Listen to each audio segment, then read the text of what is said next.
Hi guys, this is John at Team One Automotive, and today we're going to be talking about our vehicle inspection process. The purpose of the vehicle inspection process is essentially to put pictures in front of the customer so that way they can see what we're talking about, and there's no guessing of, oh, what is this part, what is that part.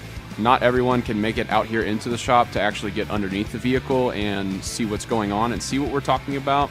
So this is meant to put that picture and that image in front of the customer. So the first step in the process is us up front. We'll get the vehicle checked in, check things like the wipers, the windshield, the body condition of the vehicle. Step 2 is going to get back into the shop, and they're going to check all of the things that we can easily access. So your fluids, engine components, brakes, wheels, tires, suspension, etc.